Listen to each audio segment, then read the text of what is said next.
Hello, Turtles, and welcome back to another book talk with Miss New City. Today we're going to be diving into a story called Because of Winn Dixie by Kate DeCameo. 10-year-old Opal has just moved to Florida where she doesn't know anyone or have any friends until she finds a stray dog at the grocery store. Winn Dixie's toothy grin and sneezes win the hearts of anyone he meets. The only thing Winn Dixie doesn't like is thunderstorms. At a party thrown by Opal and her new friend Gloria Dump for all of their new friends, a sudden thunderstorm comes up. Winn Dixie is gone. Opal and her father search for him, but have no luck in finding him. There ain't no way you can hold on to something that wants to go. You can only love what you got while you got it. After this, Opal understands why her mother left her and her father when she was just a small child. Will Opal and her dad ever find Winn Dixie? Will Opal ever feel happy again? Check out Because of Winn Dixie to find out. Just like the book Wonder, this book also has been turned into a children's movie in 2005. Let's check out the movie trailer and see if it sparks your interest. From 20th Century Fox. I know it's hard moving all the time, and that's part of my job. She was the new kid. But they already have a picture.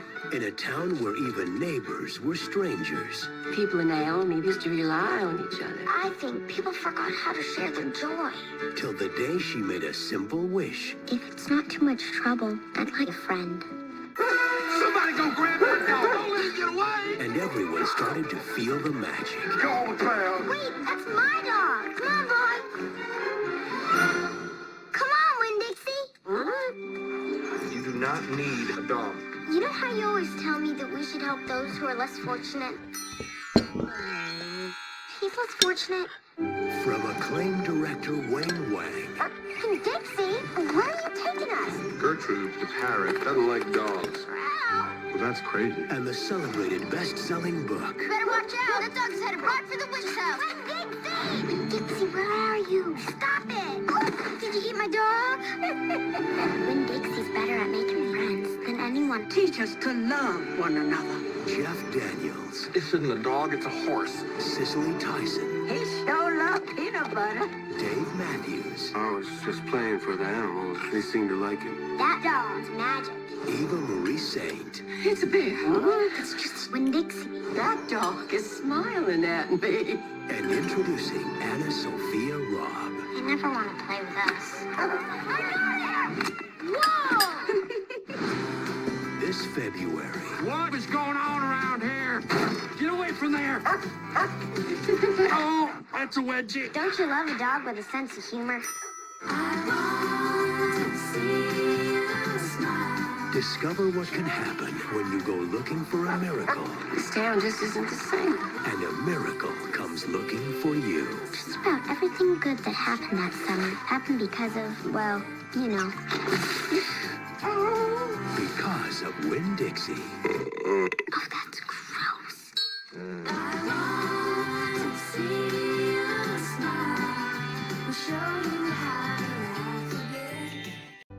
Are you intrigued? If so, sit back, relax, and let's read the first 2 chapters together. Because of Winn Dixie by Kate DeCameo. Here's our title page, title of our story, our author's name, and our publishing company, Candlewick Press. We also see our dedication page right here. And chapter 1. My name is India Opal Bologna, and last summer, my daddy, the preacher, sent me to the store for a box of macaroni and cheese, some white rice, and 2 tomatoes, and I came back with a dog. This is what happened. I walked into the produce section of the Winn Dixie grocery store to pick out my 2 tomatoes, and I almost bumped right into the store manager. He was standing there all red-faced, screaming and waving his arms around. "Who let a dog in here?" he kept shouting. "Who let a dirty dog in here?" At first, I didn't see a dog. There were just a lot of vegetables rolling around on the floor, tomatoes and onions and green peppers. and there was what seemed like a whole army of Winn Dixie employees running around and waving their arms just the same way the store manager was waving his. And then the dog came running around the corner. He was a big dog and ugly, and he looked like he was having a real good time. His tongue was hanging out and he was wagging his tail. He skidded to a stop and smiled right at me. I had never before in my life seen a dog smile, but that's what he did. He pulled back his lips and showed me all his teeth. Then he wagged his tail so hard that he knocked some oranges off a display, and they went rolling everywhere, mixing in with tomatoes and onions and green peppers. The manager screamed, "Somebody grab that dog!" The dog went running over to the manager, wagging his tail and smiling. He stood up on his hind legs. You could tell that all he wanted to do was get face to face with the manager and thank him for the good time he was having in the produce department. But somehow he ended up knocking the manager over. And the manager must have been having a bad day, because lying there on the floor, right in front of everybody, he started to cry. The dog leaned over him, real concerned, and licked his face. "Please," said the store manager, "somebody call the pound!" "Wait a minute," I hollered. "That's my dog. Don't call the pound." All the Winn Dixie employees turned around and looked at me, and I knew I had done something big, and maybe stupid too. But I couldn't help it. I couldn't let that dog go to the pound. "Here, boy," I said. The dog stopped licking the manager's face and put his ears up to the air and looked at me like he was trying to remember where he knew me from. "Here, boy," I said again. And then I figured that the dog was probably just like everybody else in the world, that he would want to be called by his name, only I didn't know what his name was. So I just said the first thing that came into my head. I said, "Here, Winn Dixie." And that dog trotted over to me just like he'd been doing it his whole life. The manager sat up and gave me a hard stare, like maybe I was making fun of him. "It's his name," I said. "Honest." The manager said, "Don't you know not to bring a dog into a grocery store?" "Yes, sir," I told him. "He got in by mistake. I'm sorry. It won't happen again." "Come on, Winn Dixie," I said to the dog. I started walking and he followed along behind me as I went out of the produce department and down the cereal aisle and past all the cashiers and out the door. Once we were safe outside, I checked him over real careful, and he didn't look that good. He was big but skinny. You could see his ribs, and there were bald patches all over him, places where he didn't have any fur at all. Mostly, he looked like a big piece of old brown carpet that had been left out in the rain. "You're a mess," I told him. "I bet you don't belong to anybody." He smiled at me. He did that thing again where he pulled back his lips and showed his teeth. He smiled so big that it made him sneeze. It was like he was saying, "I know I'm a mess. Isn't it funny?" It's hard not to immediately fall in love with a dog who has a good sense of humor. "Come on," I told him. "Let's see what the preacher has to say about you." And the two of us, me and Winn Dixie, started walking home. Chapter 2. That summer, I found out Winn Dixie was also the summer me and the preacher moved to Naomi, Florida, so he could be the new preacher at the Open Arms Baptist Church of Naomi. My daddy is a good preacher and a nice man, but sometimes it's hard for me to think about him as my daddy because he spends so much time preaching or thinking about preaching or getting ready to preach. And so in my mind, I think of him as the preacher. Before I was born, he was a missionary in India, and that's how I got my first name. But he calls me by my second name, Opal, because that was his mother's name. He loved her a lot. Anyway, while me and Winn Dixie walked home, I told him how I got my name, and I told him how I had just moved to Naomi. I also told him about the preacher and how he was a good man, even if he was distracted with sermons and prayers and suffering people to go to the grocery store. But you know what? I told Winn Dixie.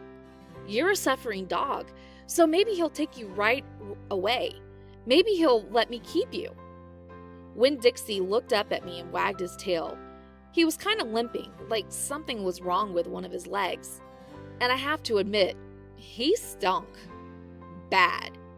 He was an ugly dog, but already I loved him with all my heart. When we got to the Friendly Corner trailer park, I told Winn Dixie that he had to behave right and be quiet because this was all an adults trailer park, and the only reason I got to live there was because the preacher was a preacher, and I was a good, quiet kid. I was what Friendly Corner trailer park manager Mr. Alfred called an exception, and I told Winn Dixie he had to act like an exception too.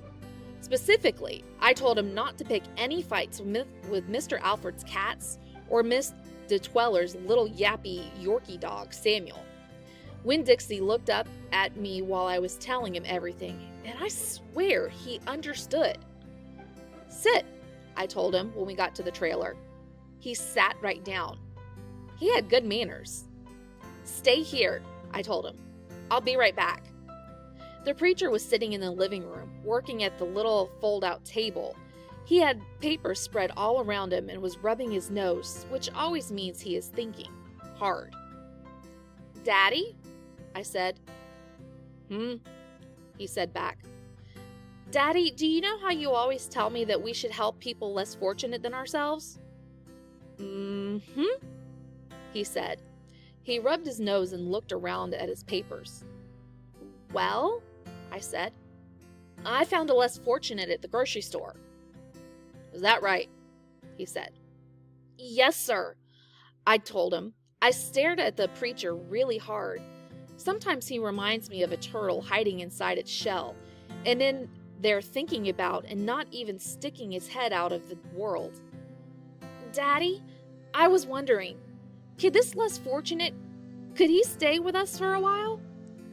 Finally, the preacher looked up at me. "Opal?" he said. "What are you talking about?" "I found a dog," I told him, "and I want to keep him." "No dogs," the preacher said. "We've talked about this before. You don't need a dog." "I know it," I said. "I know I don't need a dog, but this dog needs me." "Look," I said. I went through the trailer door and hollered, "Winn Dixie!" Winn Dixie's ears shot up in the air and he grinned and sneezed, and then he came limping up the step and into the trailer and put his head right in the preacher's lap, right on top of the pile of papers. The preacher looked at Winn Dixie. He looked at his ribs and his matted up fur and the places where he was bald. The preacher's nose wrinkled up. Like I said, the dog smelled pretty bad. Winn Dixie looked up at the preacher. He pulled back his lips and showed the preacher all of his crooked yellow teeth and wagged his tail and knocked some of the preacher's papers off the table. Then he sneezed and some more of the papers fluttered into the floor. "What did you call that dog?" the preacher asked. "Winn Dixie?" I whispered. I was afraid to say anything too loud. I could see that Winn Dixie was having a good effect on the preacher. He was making him poke his head out of his shell. "Well," the preacher said, "he's as stray if I've ever seen one." He put down his pencil and scratched Winn Dixie behind the ears. "And a less fortunate, too. That's for sure." "Are you looking for a home?" the preacher asked real soft to Winn Dixie. Winn Dixie wagged his tail. "Well," the preacher said, "I guess you found one." Did you like the beginning of Because of Winn Dixie? If you did, be sure to check out this book in our school library or at your local library. Happy reading, turtles!